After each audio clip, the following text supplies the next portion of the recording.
to this month's episode of Cronin's Corner. I am so happy and excited to be joined today by two very special guests, Alix Turner from Lancaster and Deb Goodsell from the town of Clinton. This month we wanted to focus on some of the issues that are facing our seniors and how our senior centers have responded to serve our community and really the population that has been hit hardest by the COVID-19 pandemic, our seniors. We know not only has the virus hit them the hardest in terms of what COVID does to older citizens and its pronounced effects, but also the isolation that it caused to our seniors and specifically the stress it put our senior centers and those people that serve our seniors under for the past going on 20 months now. So Deb Goodsell, Alix Turner, thank you so much for joining us today. And can we start by just, Deb, can we start with you? Can you talk about your involvement with the Senior Center and how you came to this work in Clinton? Sure. Basically, but prior to being at the Clinton Senior Center, I was in hospice care. So then this position came available. I've been in the director's position for the last 7 years.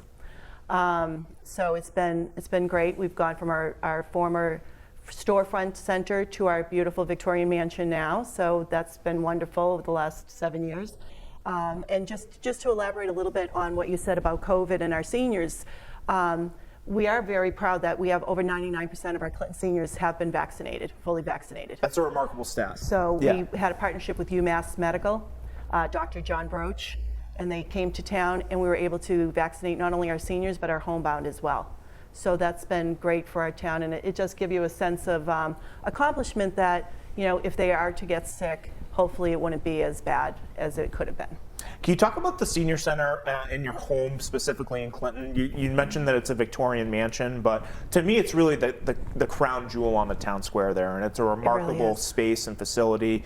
Can you talk about how that kind of became home for the center? Absolutely. So the Clinton Senior Center was formerly a private residence for John Foster and his family, and after that it was Mr. Burbank and Dr.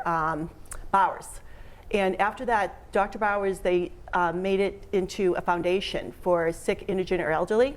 And the Clinton Home Foundation ran it for years as not a nursing home, but a rest home for seniors.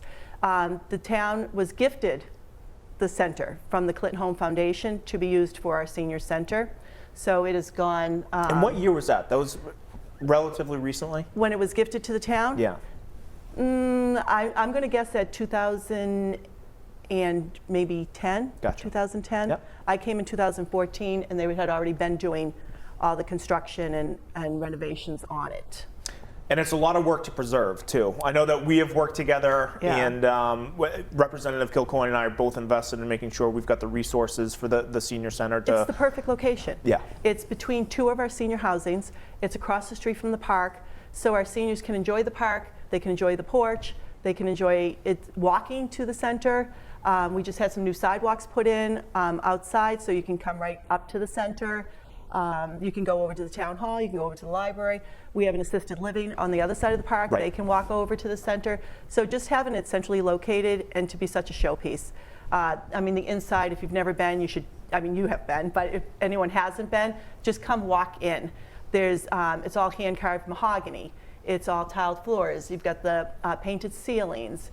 It's beautiful. And it works well because you have small rooms. So you can have numerous activities at one time. So if we have a caregiver support group in the library, we can still have an art class in the dining room. We can still have coffee chat in the lobby. We can have. And you guys, everything. You're on the ones and twos. You've got all this stuff going on simultaneously every day, too, yes. Right? Yeah. It's a really vibrant space and an incredible. And it's cozy and homey. Yeah. Because it's not like a classroom. It's like being in your living room. Right. It's a very warm feeling. Very good. And so we're also joined today by Alix Turner. Alix, I asked you right before we went on the air, what is your actual title? Because you wear so many different hats, right? You're a select board member in the town of Lancaster. You're a volunteer extraordinaire. You're the executive director of the community center in Lancaster, which serves seniors, veterans, everybody in the town of Lancaster. Can you just talk about kind of the scope of your involvement in town and how you came to the position you're in right now? A long, circuitous And route. we only have 25 minutes. Yeah. It's a long, circuitous route, but yeah, thanks, John. It's not just you. I mean, people to this day in town try to figure it out and stumble over it. So it's funny, like Deb, I came to a building that is what we call an adaptive reuse. So it was an old school that was, when they built the new school, they left the school and it was sitting fallow for many years. And a group of volunteers got together and formed what they call the Lancaster Community Center. And like many towns, we have such a shortage of good space and not enough money to fill it.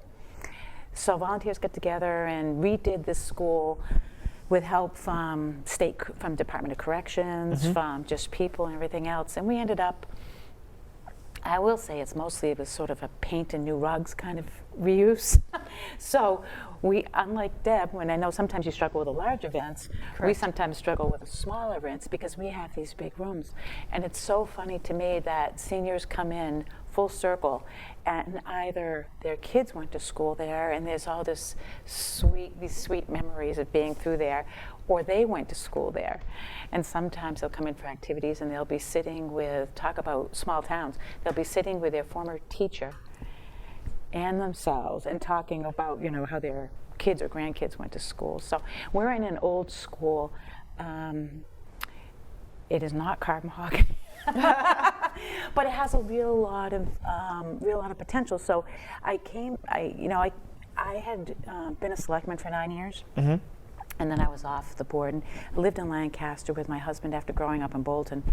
So I was aware of Lancaster, and it was always kind of a thriving little hub. And we have this gorgeous town green, which is, we share with National Historic Landmarks and so on. Our building. And the library's right there. Oh, right? Yeah. It's like you, I love walkable centers. Yeah.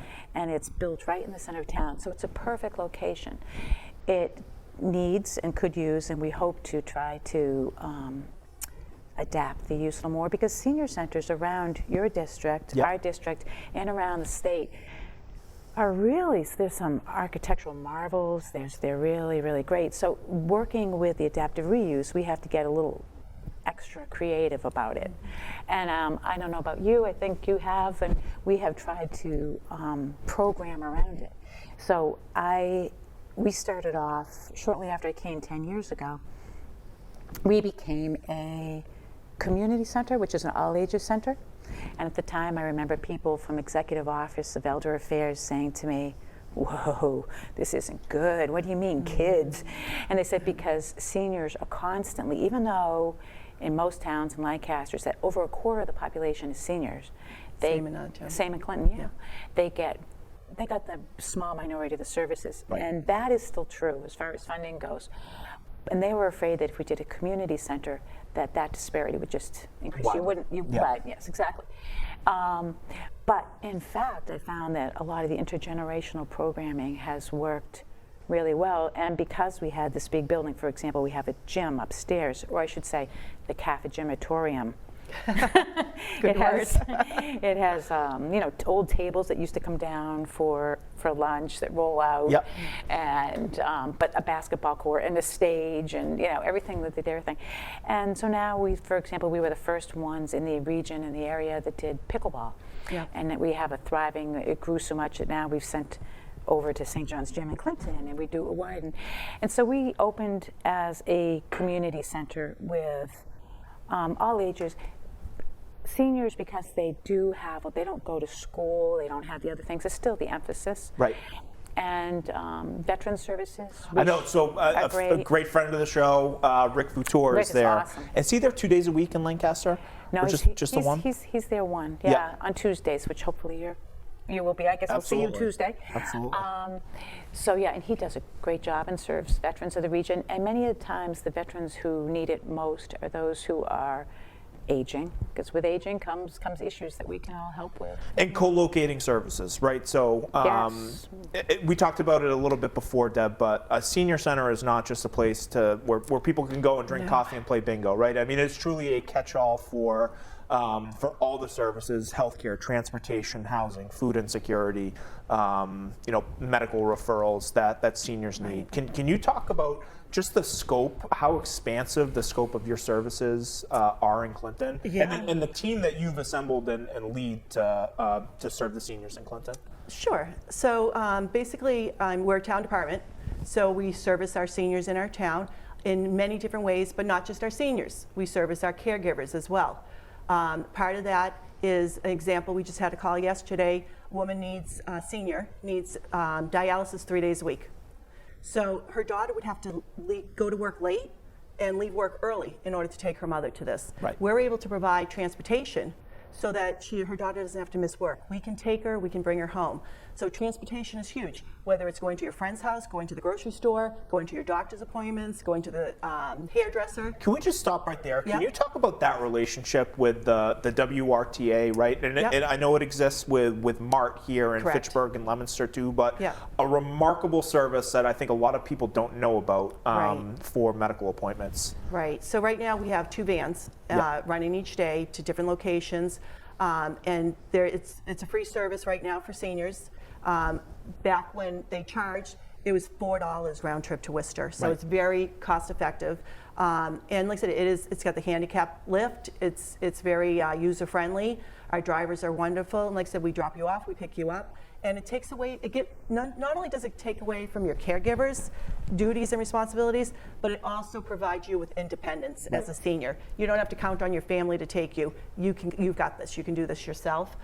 We were able to get a grant also from the Mass DOT, and we contracted with Clinton Livery, and we can also provide transportation for when we can't go. So if our van's already full, and we can't take you to your doctor's appointment, we can have the livery take you. Or if it's after hours, if it's after a time our vans are off the road or a day we don't go to that town, the livery can take you. So that was huge. We've also have requested to get a van, to acquire a van with the ARPA funds from our town. So hopefully we'll be able to do that going forward. So when the grant runs out, we can still provide this service for our seniors. And it's such a lifeline too. Oh, absolutely. I think what everybody wants is for seniors to be able to age in place. And Yep. so again, to be able to deliver that independence and transportation to appointments And is along with so that critical. is the food, because you've got Meals on Wheels. So not only are you delivering a hot meal each day to the homebound seniors, that we have about 40 that we deliver each day, that it's also a wellness check. So you're at work, you know that somebody's bringing your mother or father, aunt or uncle a meal. Lunch or dinner, right. And somebody's checking on them, because if they don't answer the door, we'll call you or we call the police, and it's a wellness check. So that's another way we can help, not only help the seniors with the food, but help the caregivers by providing that extra added wellness check for the seniors too. Along with all of that, we still have all the programs with outreach, where you have your SNAP benefits, you have your fuel assistance, you have your housing applications, you have scams if there's something's going on There's with that. a new scam or Every day. every day, Yeah, right? or several. Yeah. And I know the district attorney has been really good about trying to yeah. get information out to build awareness to seniors for as those scams come and up. they're so creative. I Right. mean, some of these, I look and think, I send it to my IT guy and say, is this Well, for legit me, or no? right? Yeah, right. It's something. So you've got all that, bereavement support groups, caregiver support groups, memory cafes, all of that social service type of stuff. Then you also have your programs. You've got your Zumbas, your exercise, your Tai Chi, your bingo, Mahjong, art class, cake decorating. Come on, Alix. I've been in the pancake breakfast in Lancaster Yes. too. That's a pretty good program. Oh, yeah. It Keeps me coming is. back. It No, is. absolutely. Yeah, there's so much, like I said, they can be busy every day with Yes, everything that yes. goes on at the centers. And they do center jump as well. I mean, you Oh, get a sure. lot from Clinton that go to Lancaster, a lot from Lancaster go to Clinton, some go to Bolton, Right. Whichever center offers, so they can go to each one. Can you both talk about some of the challenges specifically our seniors faced during COVID and the pandemic, and how you guys really stepped up and changed your programming, your services, and your outreach to get at some of the isolation and just loneliness that afflicted so many of our older population? Well, the good thing with our Central Mass directors is we have our support group that meets, and during COVID, we met online through Zoom. So all the directors in this area all met on a regular basis, more so than ever. And we would share ideas, because we would have drive-throughs.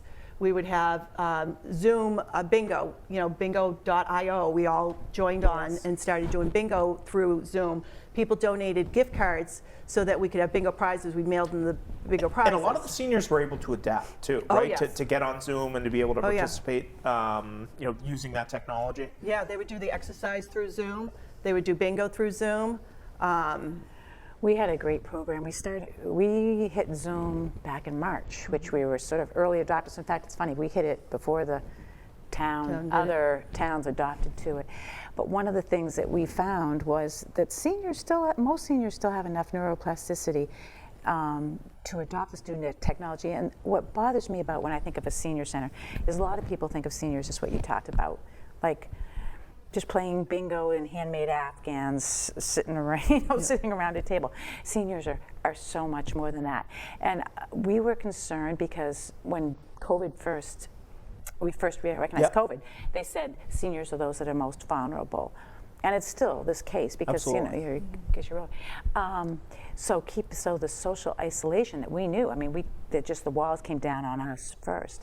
And Deb, you brought a pamphlet earlier, and most of the Executive Office of Elder Affairs, who helps fund us, was all about getting people out of the house, keep people aging in place, but preventing loneliness because it's been shown to be so detrimental.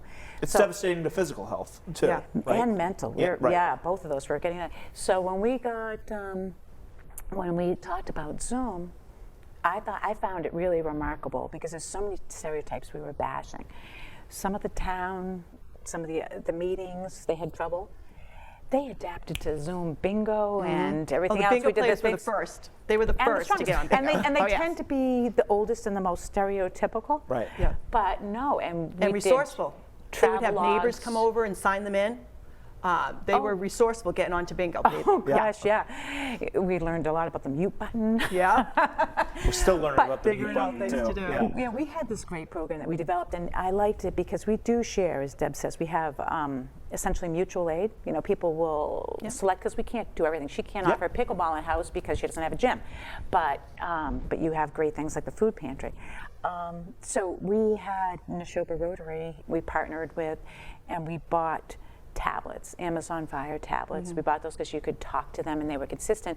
And we have some great people who volunteered their time who are IT professionals with Neshoba Rotary, and we gave them a tablet. We taught them how to use it. Bridge that digital divide, right? Yeah. And we had free software that allowed us to log in. So if somebody get frustrated, because how many people, I went through it with my parents when they were still alive, the remote would be, I'd be having to drive over to their house at midnight to make sure they could fix the remote, right? Yep. So we were concerned about that with the technology adaptation, but through this cooperative event, no cost to people. We had the Clinton Rotary do the same thing, donated Amazon tablets to us, and Worcester State University as well. And it got and this program got copied by everybody, and it got used, and it was really excellent, and to this day it uses it. And thanks to the legislature and the governor, Comcast is our provider, and Comcast Essentials is available. Many people don't know that. People couldn't afford cable or didn't have internet, and it was available for, at the time, $10 a month. And we got people signed up and got that installed, which was, even that was difficult because they didn't want people in their house. They didn't know how to go through the paperwork. But you guys were and fast online. too, right? I mean, We you have to be adapted and resilient. innovated really, really Regardless, fast. we can't close. Right. Because we're offering these services for these seniors. We're their resource. They call us for the phone number for the police station. I mean, they call us for everything. Town hall closed, and we never closed one day. It was just, in fact, the reverse. I mean, we more. Busy, right? Yeah. We had 100 angels come forward who I can't say enough about our teachers, which you probably did too, because they were teachers who were out of work and students. And we dubbed them our angels, and we partnered them with a senior who had to remain in the house. And these are people who maybe would have gone to Hannaford's or Shaw's or Market Basket or something like that, but they were terrified because that trip could be That's where you deadly. get sick. Could be Right. deadly. No, absolutely. And when So you these think back, angels would it take was them to pick scary. up medicine. They would Yeah. take them to this. And I know you say think back, but most people don't realize that it's still such a threat. As many people have died this year as last year. It's just And there was amazing. there was no So playbook they for help how to them. respond No. to, right? No, so we I have to mean, get creative. you're on your feet, you're on your toes, you're innovating. And Deb, you brought up 99% of seniors Yep. in Clinton are now vaccinated. Correct. So And we've the actually senior just had a center was at the booster. nexus of that, right? Yeah. I mean, developing, innovating, doing the outreach, doing the education. Sponsoring the clinics. Can you just talk about how do you get to 99%? Because I think there's a lot of communities who haven't been able to have the success that you have. We were blessed for UMass because UMass had reached out to us and said, we want to partner with you. And we were like, let's do it. So we got on the phone and we started with our 99-year-olds and started calling, do you want a vaccine? Do you want a vaccine? Because this was at the time period where people were having to go to Gillette Stadium. Right. And our 99-year-olds down were just like, I've been to my last Patriots game. Yeah, right? exactly. Yeah. So we called everybody from the oldest, working our way down because we didn't want to be inundated with calls either. And then we booked them all, got them going. God bless you. Excuse me. And then we ended up, like I said, calling everybody, them getting the word out. We had numerous clinics going on, which was fabulous. And then, like I said, Dr. Broach from UMass reached out to our fire chief and said, listen, I'll get you guys all set up that I'll have a team member go with your firefighters to the homes and get all the homebound done. So that was fabulous. And I think a part of that success is your solution was relying on that lolocal trust, right? I mean, the people who were calling the seniors were you and people who they have a relationship Right. with, that they trusted. We had one of our 99-year-olds was at the town hall getting their vaccine. She goes, last time I got a vaccine here was my polio. And I'm like, really?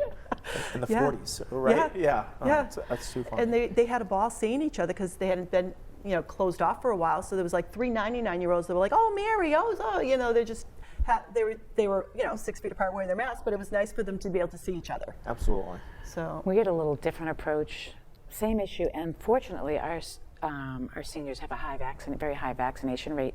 Our town, sadly, is, in my Still work to do. opinion, Right. we're just a little over 50%.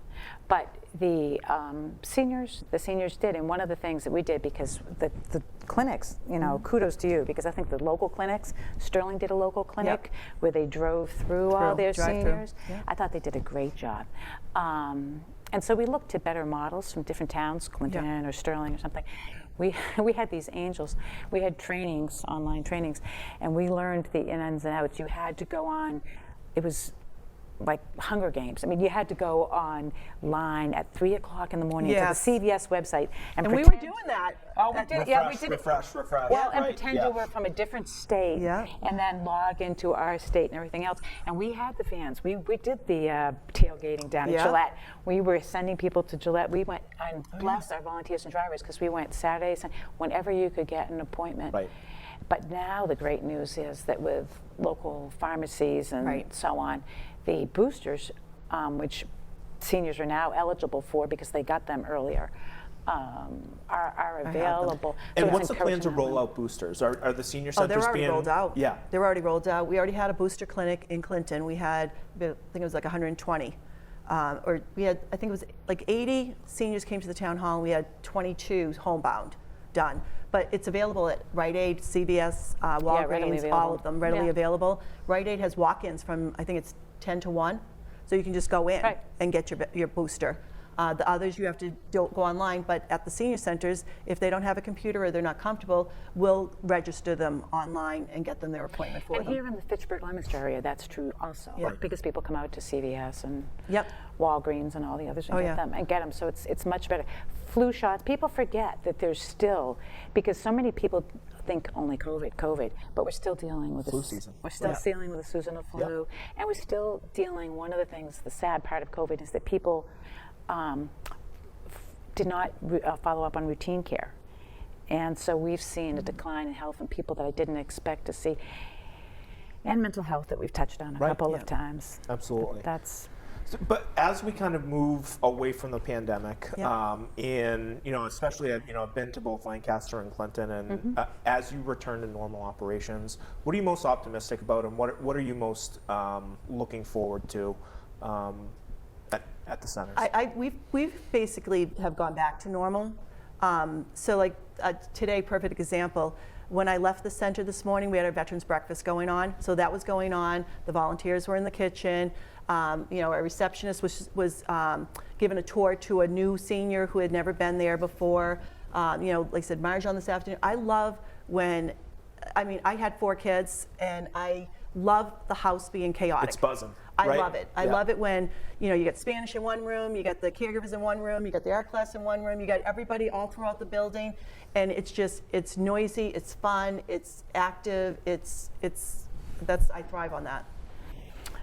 I look forward to, we have gone back with modifications. Mm-hmm. So of course, in Lancaster we have a mask mandate, so masks are there.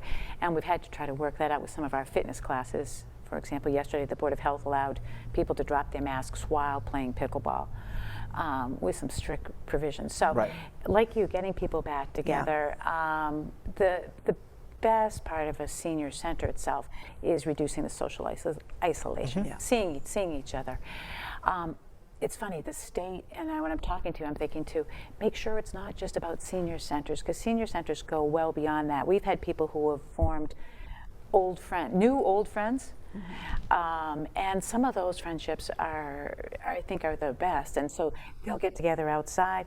We do things, and now that we're using public transportation, we use MART too, I sit on the board there, we're doing things like we do wine and dine clubs where seniors who like to go out at night but might not want to drive go out and have a nice glass of wine, get picked up, get dropped off, they go there.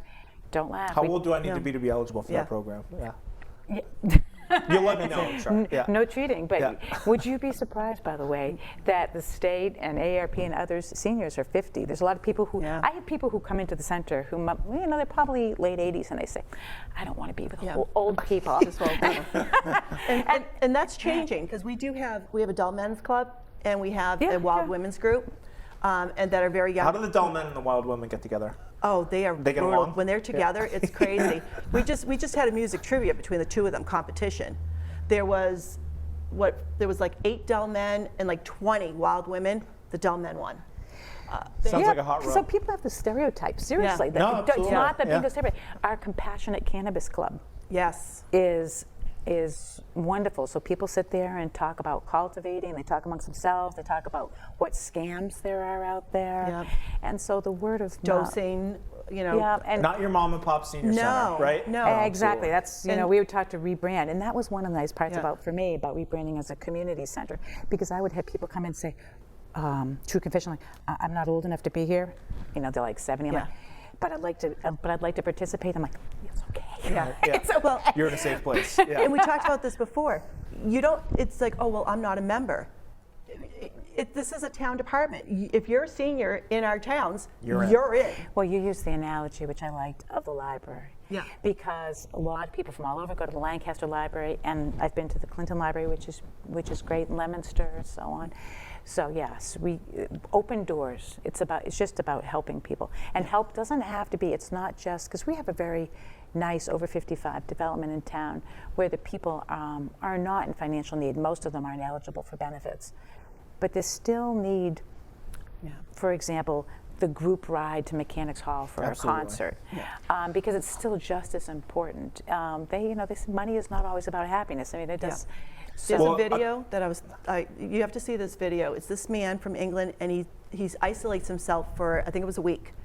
And during the beginning of the week, he videotapes this whole thing about how it's, in the beginning it's okay, it's nice and quiet, whatever. By the end of the week, he can't even sleep. He doesn't know what's a day or night. He has no social interaction. He's totally... It's like solitary confinement. You need that community. You need that. Absolutely. And people miss their family. Well, two people in our community haven't helped seniors in this population more than you do, so I'm so grateful for all your work, and we're out of time, but I just want to say thank you for all that you've done over the past 20 months and all that you'll continue to do in the future. So thank you very much, and I look forward to seeing you in Lancaster and Clinton very Thank you soon. for everything you Thank do you, for John. us. Thank you for your support for seniors. Absolutely, absolutely. And don't be as shy. We got a pancake for you tomorrow. No, you say pancake, and I say where.